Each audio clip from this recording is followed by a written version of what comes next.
request Sri Hansraj Ahirji, Chairman, NCBC National Commission for Backward Classes, to deliver his words of wisdom. And I should say, Hansraj sir, more than a minister, he had been MOS Home before, now he's NCBC Chairman. More than anything else, he's a very, very dear heart brother to Srinivasan sir. So every time Srinivasan sir goes to Delhi, so he calls Hansraj sir and then he says, sir asks, where are you staying? Where are you meeting? So sir gives him an input. I'm at your party. I'm having dinner at your place, which sir himself will not be knowing. So that's the wonderful brother bonding that they have for each other. Thank you so much that you made up this time. So please wait. Hansraj ji, 1 minute just I wanted to introduce you also. Hansraj ji, 4th time MP. Now he was a minister, MOS Home also. And he was the legislator in Maharashtra Assembly. And more than that, when he was in the member of parliament in 14th Lok Sabha, and Somnath Chatterjee was the honorable speaker, he has openly said in the parliament that Hansraj Ahir was a role model MP. That too, a communist leader praising a BJP leader in the open parliament. That is a very credit goes to him. And the speaker allows him 15 minutes time, he will finish up in 13 minutes and was it. Normally that is the time factor. No, 1 minute, sir. No, people should know about you. And another thing is, Somnath Chatterjee has written about him in his biography also as a role model. In addition to that, when I also accompanied Dr. Kalam to Chandrapuri's constituency in 2004, Dr. Kalam himself said he is a role model MP. What is a certificate is read like a wonderful person. And coal scam was unearthed by him. That's why I used to always call him as a coal hack also. And the entire coal scam was unearthed by him. That was a rocking chance. He was the person behind this. And a very, very, very down to earth person. Whenever you go, whenever you was MP, whenever you go to the court, Delhi, his house will be packed with 60, 70 people. All his constituency people, he will also be sleeping somewhere on the veranda. That type of simplicity, when only very few people are like that. Over to Hansraj, because people should know, because he is not new to Tamil Nadu, he is more popular in Maharashtra.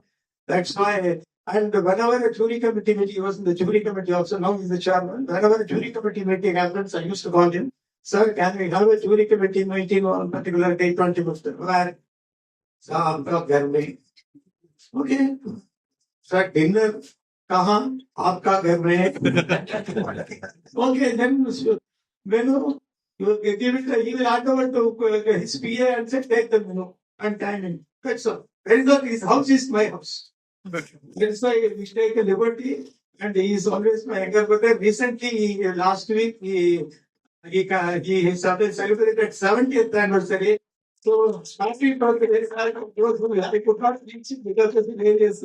He was busy.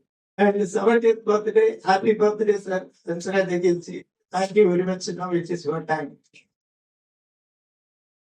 सबको नमस्कार करता हूँ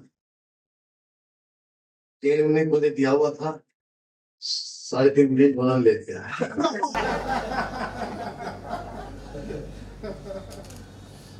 मैं हिंदी में बोलना चाहूंगा सभी उपस्थित सभी मान्यवर हमारे डायस में बैठे हुए सबके लिए आदरणीय से सम्माननीय हमारे टीएस कृष्णमूर्ति जी वैसे ही हमारे सम्माननीय टीएस राघवन जी और यहाँ उपस्थित हुए जो वर्षों से मैं इनको मिलता हूँ डीके रघुराजन जी हमारे प्राइम पॉइंट के चेयरपर्सन रहे फाउंडर है श्रीनिवासन जी हमारे प्रियदर्शन जी उपस्थित हुए हमारे साथी जो संसद रत्ना भी रहे मेरे साथ फर्स्ट टाइम है राम जुब्बू जी एक शिल्पी अन्नदातन जी जो ह्यूमन कमीशन रैंक के मेंबर भी हैं, सभी प्राइम पॉइंट के मेंबर्स, सभी उपस्थित भाइयों, सभी बहनें, 25 वर्ष हुए हैं प्राइम पॉइंट फाउंडेशन के लिए और मैं 2010 से इनके ट्रस्ट में हूँ और बहुत अच्छा फाउंडेशन काम करता है। प्राइम पॉइंट का काम देखकर मैं स्वयं प्रभावित हूँ और हम जानते हैं, शायद आप हिंदी समझ जाते होंगे, मैं समझता हूँ कि देश में लोकतंत्र है, डेमोक्रेसी होने से हम सभी को समान अधिकार है, लेकिन जब कोई समान अधिकार के साथ में देश के लिए जो संविधान मिला है,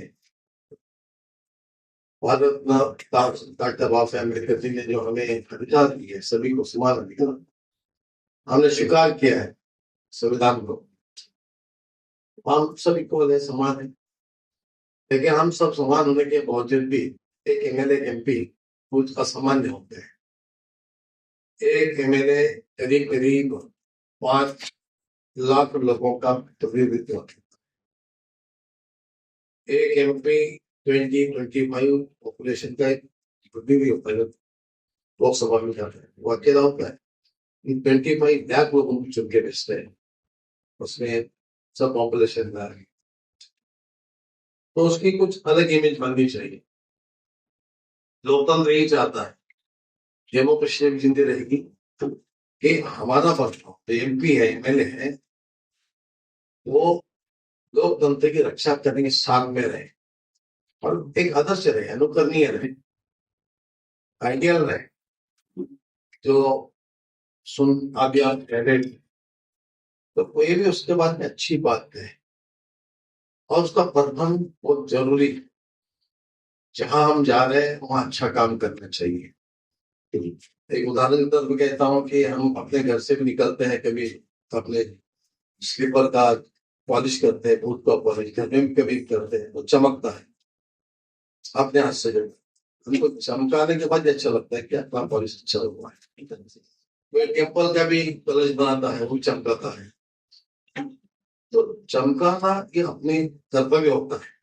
जो चीज मिले, जो काम मिला, काम अच्छा करना चाहिए। पार्लियामेंट मेंबर है या ग्राम पंचायत का मेंबर है, तो ये चीज है कि हम 25-30 करोड़ लोगों के जनरली रूप में लोकसभा में जाते हैं, तो अपना बर्ताव है, अपनी बॉडी लैंग्वेज है, अपना अभ्यास है, क्वेश्चन पूछना है, क्या करते हैं, क्यों आए, हम पार्लियामेंट में क्यों आए हैं, ये पहली बार सोचना चाहिए।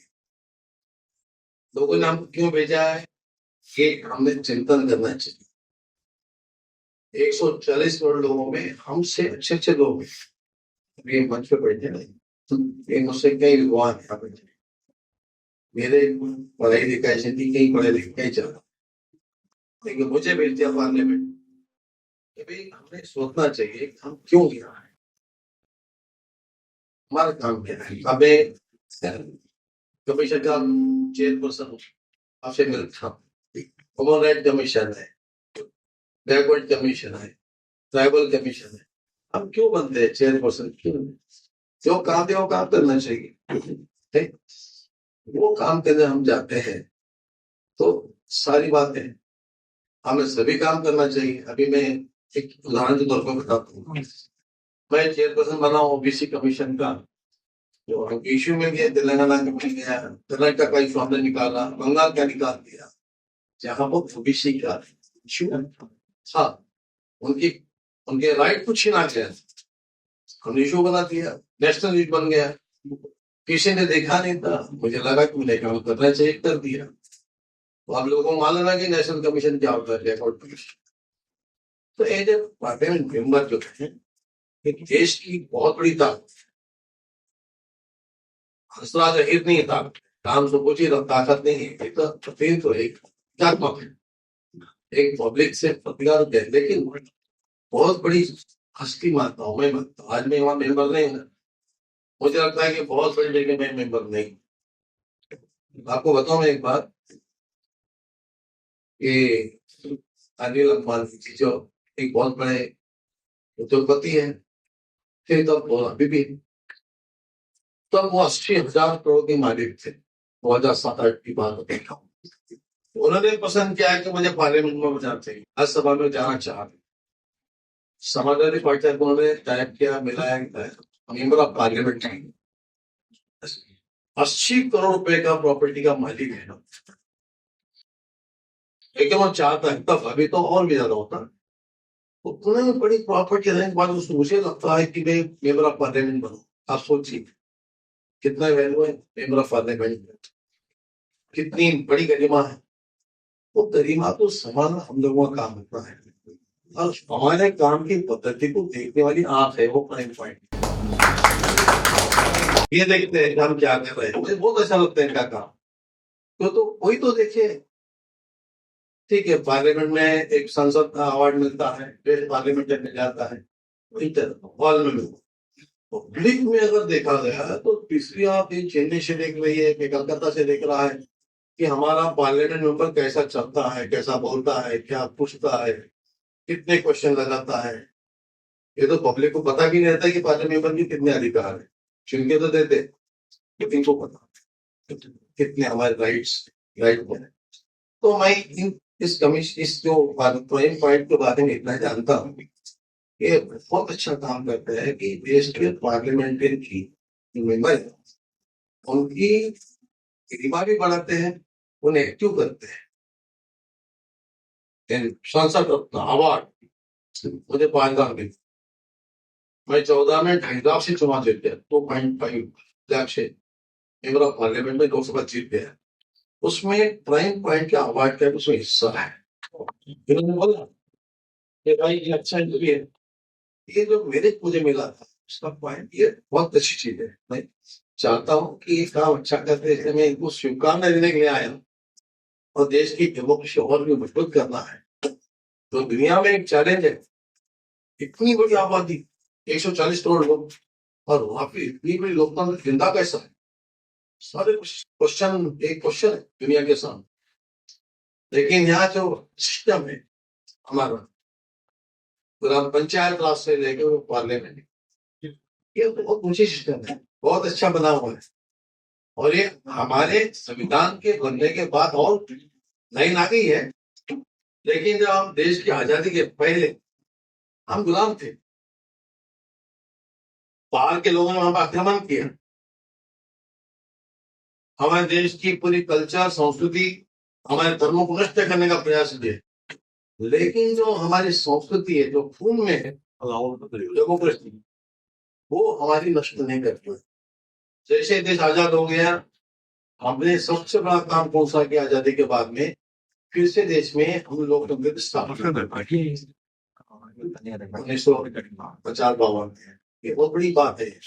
और फिर हमें पूरे राइट मिल गए वोटिंग करने के, ये है। तो इसके वोट जो हमें चुन के देता है, अपने पद की गरिमा बनाए रखने के लिए हमें काम करना चाहिए, तभी हमारे देश के लोकतंत्र जिंदा रहेगा। लोकतंत्र जिंदा रहेगा तो गरीबों तक, जहाँ पे हमें संविधान कहता है, जो हमारा कॉन्स्टिट्यूशन मिली हुई है, विषमता समाप्त करनी है, समानता लानी है, सभी विषमता समाप्त करनी है, छोटा बड़ा उनके सब समाप्त। अब इसके लिए बड़ा पद होता है मेरे भी। तो मैं चाहता हूँ कि आप लोगों ने अच्छा काम किया है, मेरे 25 साल से आप काम करें। आपकी कल्पकता बहुत अच्छी है, अभी बहुत लोग ये काम करने लगे हैं, अभी 2-4 न्यूज पेपर भी सामने आ गए। अच्छा, इस स्पर्धा में एक कॉम्पिटिशन बन जाती है कि मैं कैसा काम करूँ, मैं क्यों नहीं काम करूँ, मुझे उनको मिला है, उनको नहीं मिला है, तो अच्छा लगता है। जैसे मैं तो कई बार कहता हूँ कि पार्लियामेंट मेंबर जो होता है ना, वो स्टूडेंट होता है। वहां जाने के बाद में इतने बड़े बड़े टीचर्स बैठते रहते हैं, सब सभी जगह से पूरे देश पे आते हैं, और सब कुछ ना कुछ कहते हैं। तो आपको रीडिंग करना चाहिए, लिखना चाहिए, राइटिंग करना चाहिए, वो क्या कह रहे हैं, कैसा कह रहे हैं। तो पार्लियामेंट में तो हम एक विद्यार्थी बन के जाते हैं।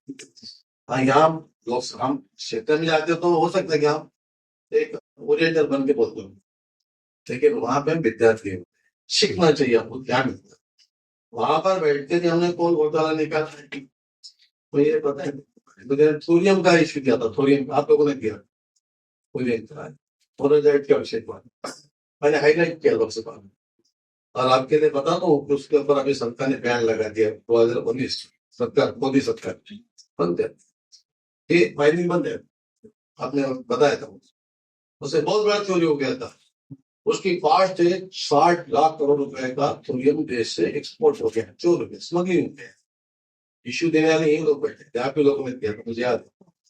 हमने उसको हमने राइज किया, इश्यू यहाँ से मिला, हमने उसको 200 में रख दिया, पत्राचार किया पार्लियामेंट में, बोल के काम आ गए, देश की प्रॉपर्टी बच गई। तो ये इस तरह के ऐसे पब्लिक इश्यू मिल जाते हैं, राइज करना है, इसको बढ़ाना है। तो कुल मिलाकर पार्लियामेंट मेंबर के रूप में हम लोगों ने अच्छा काम करना चाहिए, ये प्राइम बोर्ड की मंशा है, वही चाहते हैं, वही करने के लिए मैं उनका धन्यवाद देता हूँ। और आप लोगों ने मुझे बुलाया, प्राइम बोर्ड के श्रीनिवासन जी के साथ सभी को बधाई भी देता हूँ।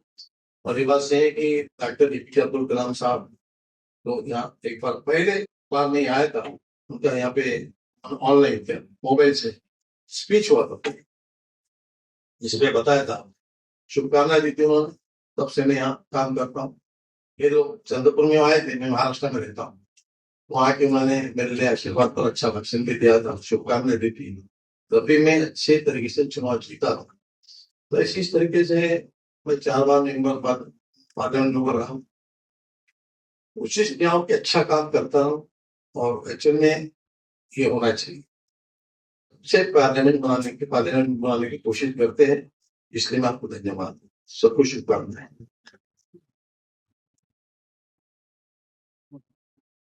Thank you so much for your overwhelming speech, sir. I've just tried to point on a few points of what he said for those who couldn't follow Hindi. So, quickly running through, sir was saying that democracy is the biggest pillar of our country, and then it's there in our blood. So, what he was saying is, even when we had the Britishers come and rule over us, on the foreign, exigencies being over us, but the first thing that we did after we received our independence was getting back our democracy back in place, getting our voting rights back, which technically means democracy is there in our blood, and we are tamed to be very vocal and independent. In that perspective, sir was saying that though all of us are equal in democracy, that's why everybody have an equal vote, but still there is a level of discrepancy because one member of parliament represents closely about 25 lakh of voters, and one MLA represents almost about 5 lakh of voters. So, which technically means they are the better of the equals here. So, first amongst the equals. So, such being the case, and such is the respect that we are giving to them. So, this respect has to be maintained when you actually analyze their performances. And Prime Point Foundation gives a lot of respect to these people who are actually working as a good member of parliament and MLAs, and at the same time, it also gives a active competition between them, because it seems that there is a conversation between these leaders whenever they receive this Sansad Ratna award, so they feel really proud about it. And Sir also says he won his elections with a margin of 2.5 lakhs. And he has been very grateful to say Prime Point Foundation's award of Sansad Ratna has played a major role in this getting his parliament seat in that term election. And Sir has also been saying that we have a great structure under Srinivasan sir. And even the Ambanis, about a couple of decades before, they wanted to be a member of Rajya Sabha. So that's the amount of respect we have in the parliament. For such being parliamentarians should actually work good. And so such parliamentarian analysis is what Srinivasan sir is doing, and he has high respect for Srinivasan sir. I hope I do justice to what Hansraj sir has spoken. And so may I give it to Srinivasan sir to quickly take on this review before we close statements.